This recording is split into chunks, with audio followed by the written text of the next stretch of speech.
The Reserve Bank actually is responsible for issuing Australian banknotes, but we're also responsible from all the way from production through to circulation and then withdrawal and ultimate destruction of the banknotes. And the purpose of that is to ensure that the Australian public can be confident in the banknotes and use them in transactions and as a store of value.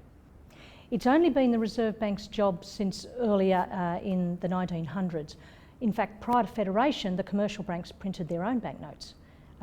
And then eventually that power passed to the Commonwealth and then eventually to the central bank. Coins actually aren't printed by the Reserve Bank.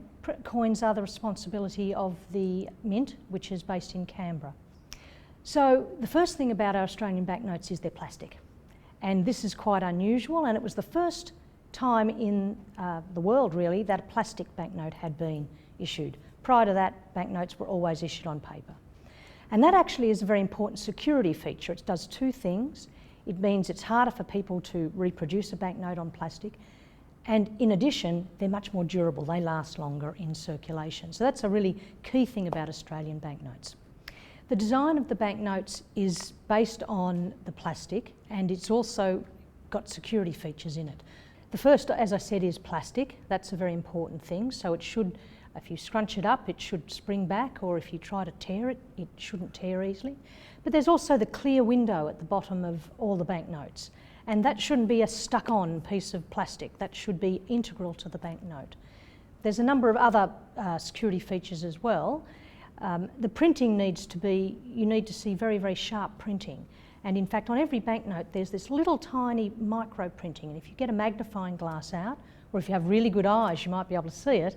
It's very, very precise printing, and you can't reproduce that in a counterfeit.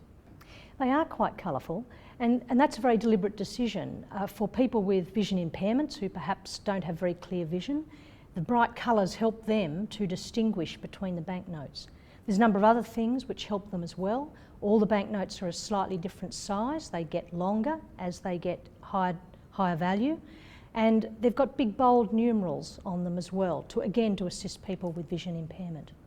There's around about 1.3 billion banknotes in circulation, and that in total value is around about $61 billion. No, counterfeiting isn't a problem in Australia, and I think that reflects the fact that we've had such a secure banknote with the plastic banknotes since the mid-1990s, so it's a long time. But it isn't a problem. However, we always want to make sure that we're keeping one step ahead of the counterfeiters.